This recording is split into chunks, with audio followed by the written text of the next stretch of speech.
Looks like Meanwhile, BC now owns that Georgetown tiebreak. is romping off of the 1-2 over Against Yale, Yale. but Yale doesn't care. Yeah, Yale doesn't care. They already clinched their national title, and maybe I think they might have switched up their personnel a bit. Maybe get a couple seniors in there for some fun in the last race. But Yeah, I'm not sure. I haven't had a chance to see who the players they have put out I'm there. not sure they have a lot of seniors here. Yeah, the scary thing is even their alternates are young. Yeah.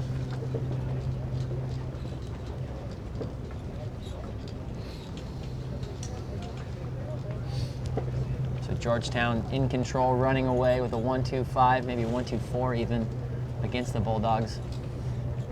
Yeah, Some Yale's Bulldog on alternate. Bulldog crime. Yale's alternate, Mitchell Kiss. Is he in boat 2 there? No, I don't think he's in. He might be. But I think that's Mitchell Kiss in Oh, boat it is 2. him. Okay.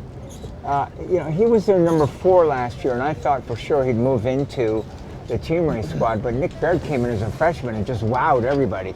No fault of Mitch's.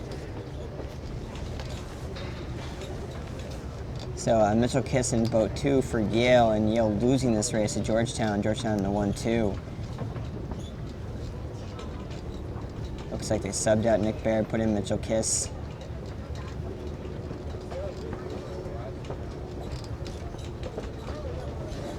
I wonder if Mitchell Kiss is going to sail any of the dinghy championship. I don't know. It's kind of a lot of speculation to that point.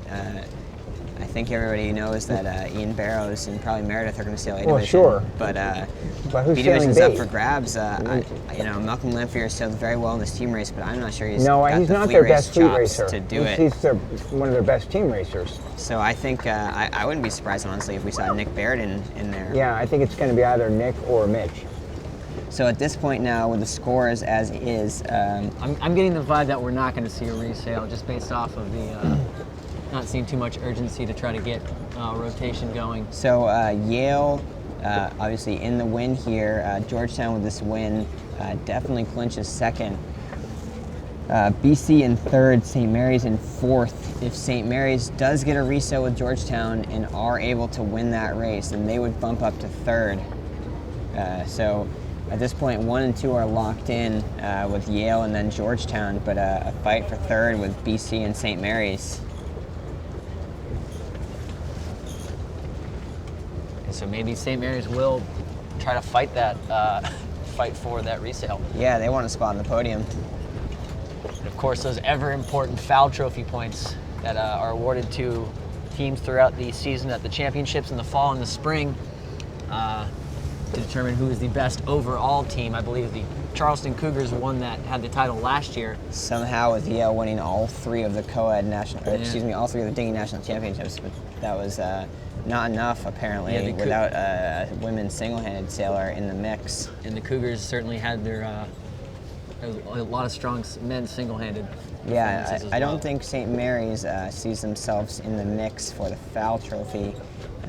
Marcus Edegren did, I believe, sail men's singles. I'm not sure they've had a women's single sailor. Oof, that was an aggressive dial down for this race. Maybe just Nevin Snow wants to go out his last collegiate team race regatta. He wants to just make sure no love And lost. it with an exclamation point, that's for sure. And so we're seeing the race committee is still set, so maybe there is intention for them to actually have this resale. I'm seeing St. Mary's boats actually making their way back out to the starting line. So Yeah, we're so going it to get sounds some, like we will some have free one more sailboat race. racing, folks. Free racing. And that would be Georgetown in the yellow, who's about to finish this race up top with a 1-2 over Yale against St. Mary's in the blue. So had Georgetown lost this race to Yale, the race between Georgetown and St. Mary's would be a fight for second place. But Georgetown winning this race, that locks them into second place. So Georgetown not really playing for much at this point, just racing St. Mary's pretty much for maybe some Mesa pride, hoping they can own the head-to-head record. And St. Mary's desperately trying to hang on to a third-place finish after entering this round with the next best shot behind Yale of winning the title. They went 0-3 now, barring this sail-off, this resale rather, 0-3 in this round, falling back to 4th. So they're hoping to redeem themselves in that sail-off race. Resale, I keep saying sail-off.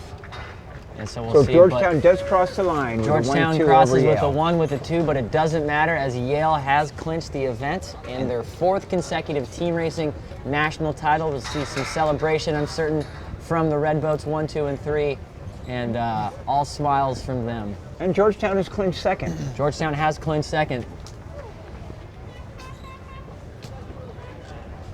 Some So we will be. It appears we will be doing the resale.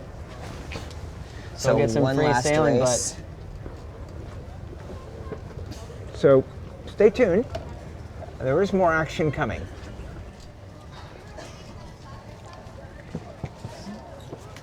Fist bumps, hugs from all the skippers for a little bit of a water, jumping in the water, splashing. Nick Baird not out there right now to join in the celebration. No, excellent. I mean, you probably saw a little bit more this season, Johnny, just being on the team racing circuit, but Yale just kind of seemed to be in control for every event that they were in. They always seemed to be always at the top. And Surprisingly, they actually started the season not as strong. You look back at the scores now, but the Bob Bevere team race to start the season, they actually they finished 4th, losing to Stanford, Charleston, and Georgetown, and pretty convincingly actually having a losing record at that regatta. But at that point, they had rotated through 4 skippers, and weren't quite sure who their 4 would be. So they were still figuring things out at that point, but a 4th place finish there, and then they improved. I want to say their next regatta would have been the St. Mary's team race the following weekend, which they did not attend. I'm wrong on that one.